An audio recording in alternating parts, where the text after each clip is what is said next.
What is up, guys? It is AJ Wiest here, back at the 48 Now couch.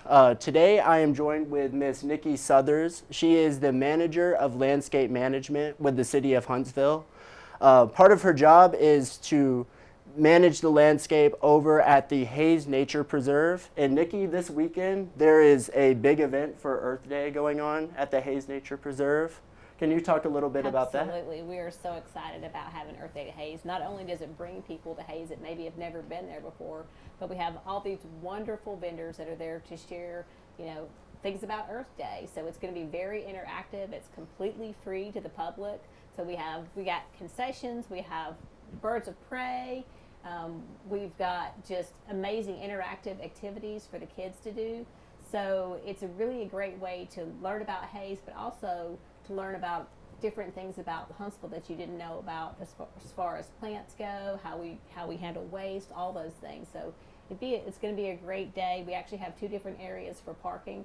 So we're actually got a remote bus trip, if you haven't ever done a little bus trip before, coming from the Mark Russell Center, and we have some parking there off around the bar. We'll actually close our front gate, so don't try to come in the front gates. Okay, noted. Nice. And I forgot to mention I'm also joined with Kate Norum.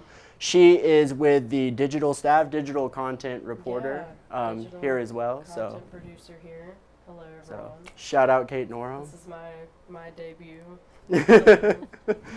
Very cool. So you mentioned some of the festivities at this event this weekend. I believe I saw there would be cotton candy. There's different hot dogs, I believe there. We've got hot dogs. We've got vegetable plants that we're giving away. We have live music. The Silver Silos will be playing there. Just the Alabama Wildlife Center will have birds of prey.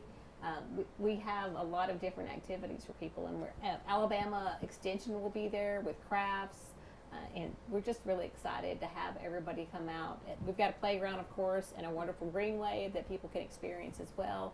But fishing, if you haven't ever done fishing before, it's actually open all the time, but we actually provide poles for the fishing, so that's really a really fun activity for everyone. Very cool. Niki, you were mentioning birds of prey. What is birds of prey for everyone listening in? What can we expect with that? Well, I love talking about these stories because one of the things is the Alabama Wildlife Center does such a great job with rehabilitation for birds. So we've actually asked if they could bring a hawk and an owl. So they'll be bringing those birds and letting kids get up close to those birds and talk about their importance in nature. And why it's so important not to litter also, because it does affect birds of prey when you do that. See? Yeah. Learning something new out here. I didn't even know about that. Yeah. That's super cool. So part of your job obviously is to help maintain the Hayes Nature Preserve. Over the years, have you noticed and I believe you just started in 2021. Yes. Before that you worked at the Huntsville Botanical Gardens. But throughout your time, have you noticed is litter, because you mentioned litter, is it increasing? Is it decreasing? What have you noticed so far? Well, the city's getting larger, so you may see some more litter. One of the things that we've seen as part of Green Team is actually underneath landscape management is an increase in volunteerism. Everybody kind of stepped back for a while during COVID, but everybody really is ready to get active now. And we live in a wonderful city where people do come out and they do help. So we're really lucky for that. It's super beautiful. So I'm new to the Huntsville area. I'm from Georgia originally, and as soon as I moved here, I was just in awe at the beauty around here, the mountains, the sunsets. I think Alabama has the prettiest sunsets in the whole country, honestly. I might be a little biased. But can you talk about just the importance of Earth Day, celebrating Earth Day? Oh, well, for one thing, to me, it's like one time of year that kind of reignites everybody's, oh, hey, it is important to think about the purchases that I make, because that impacts, reduce, reuse, and then recycle is really the story. Absolutely. So we want people to think about their water use, but really your purchases make a big impact on how much waste is actually happening. And litter. There's not any litter if things aren't actually purchased, right? So, but it kind of, Earth Day is that one day that everybody starts really thinking about it and everybody gears up. So we get lots of calls and people are ready to get out and get active. And then all of a sudden, because they did it for Earth Day, they're doing it all year. It wasn't. It just was kind Yes. of that one thing that got their mindset going. So it's a great time to kind of remind everybody of how important it is that we're all doing our part to take care of the earth. Right. So here in Huntsville, Nikki, what would you say like the biggest impact for the environment needs to happen? Like, what needs to be the biggest priority for people? Well, I mean, I've been in landscaping for years, but of course litter is a focus for me because to me it does, you could have the beautiful, best looking plants and landscape ever, but if there's a piece of litter there, that is what you're going to remember. So it's important that everybody does their part. And, you know, if you go on a trail, if you go out somewhere, you should pack it and you should take it back with you. It should not just be That's a left good somewhere. rule of thumb. So if everybody does their part, picks up after themselves, then there's not so much out there for everybody else. Keep your loads tied down if you've got a truck. I like it. You know, let's all do the right thing. And take our trash when we're leaving someplace, because yeah, it does have an impact Yes. on everything. And people, you know, everybody wants to live somewhere where it's clean. So if you see something, you should just go ahead and pick it up. There's research showing that areas that have more litter, people are more likely to litter. So if you go ahead and clean the area up, you may be more likely to have less litter. Right. There's also, like you mentioned, reduce, reuse, and recycle. I've noticed there's not a whole lot, I guess, of recycling bins around this area. What are some initiatives that the Green Team in the City of Huntsville is doing to kind of, I guess, basically amp up and reinforce people to remember to recycle? Well, our green team actually kind of has two sides. We actually have an education arm also. So we really want to work on children because children actually help teach adults as well. So we actually have a program in the school. Our Green Ambassador program is the program that we've been working on this year to work on sustainability as a whole, not just litter. Right. But we really think that that's an important way to get the message out, is to be active with the students. Absolutely. And behind us is students, UAH students picking up. Can you talk about that event a little bit? Well, they had a big SOAR event, and they actually went out into the community all over the place. And that's what you see with businesses, just a lot of activism here. And so this group actually, they did litter pickup, you know, so, and they all felt really good about it. You could look back at what they'd done, and you could see how much cleaner it was afterwards. And a lot of times you're not paying attention to it because if you're just driving by, but when you're actually out there walking, you realize that there's cigarette butts and things that we don't want in the drinking water. That's what we're doing. We're keeping these things out of the drinking water. Yeah, no, there's a lot out there that people just destroy our community. Kind of taking like a whole separate path. Where can people go if they want to like help out with the Green Team? Well, we're on the city's website, Okay. and we actually have an Adopt a Spot program that we've got on there. We've rebranded the Adopt a Mile program, but instead of thinking you have to take care of a whole mile, you can actually take care of a smaller area. So you can check us out on the website. Nice. It's probably the easiest way to do it. One of the other things y'all were talking about recycling, I think if people know that we have household hazardous waste here, and 5 days a week you can drop off electronics, chemicals, paint, all those things that are actually too dangerous, and we don't want them in the landfill. So we want to actually get them out of the landfill to keep, I mean, the water still makes it through the landfill, so that's a great thing that we have here in Huntsville. No, I love it. Very awesome. So I live relatively close to the Hayes Nature Preserve, and on my days off I like to go walking around the trails out there. Can you kind of give the layout maybe to someone who's never been to Hayes, kind of like what it looks like and the different trails? When you first drive into Hayes, and there's actually a couple different ways you can get there because you can actually reach it from the Greenway also. But you'll see the playground when you get there, and you can drive back to an area that will take you to the I'm going to say the paved trail.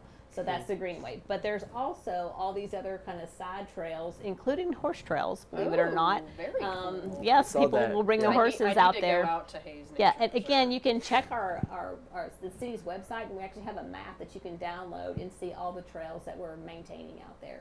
So between the Hayes Nature Preserve and Goldsmith Schiffman, I mean, you're talking about 600 acres of protected land. that people can visit and walk through. So it's pretty exciting. Wow. It's very cool. And the golf course there also, and then of course the Flint River. Yes. It's all very pretty. Yeah, that's one of my favorite things to do on the weekends. Absolutely. So I was walking on the trail. I saw the snake slither out. It's that time of the year. There's snakes out and about. But yeah, I just wanted to. Well, they all to need say a that. place to live too. Oh And my they gosh. were there. They were there first. So Yep. I've worked That's outside right. for a long Yes. time. So basically, my rule of thumb is just let them go ahead and pass. Just remember Yeah. that they're also taking care of the rodents and other Oh things my that That's we right. don't want around as Right. well. So Absolutely. just keep your eyes out. You're right. You don't want to step on it. No. As long as you're watching where you're walking, you're safe. Yeah. It freaked me out at first. I was like walking around with my headphones on, just listening Minding to your music. business. Minding my and yeah, I just see the snake's head pop out in the grass, and he just made his way over Oh my across the gosh. trail. He was cute though, I will have to say. It scared me at first. I jumped back like 5 feet. I'm like, no, ooh, I would be so scared. not today. Yeah. Not Well, for me. there's I mean that space there is for Yeah. lots of other wildlife. So we have Oh, gosh. deer out there, well, of course fox and coyotes and all kinds of wildlife. Coyotes. Oh, Coyote. Ooh. Yeah. Okay. They're all there, but we need That them is all. so This scary. is all part of we all live together, You're and right. we've taken a all lot in of this space up for ecosystem. housing, but we they all need space. Yeah. You have a lot of experience with plants. They're obviously working at the botanical gardens. What kind of plants can you see out there?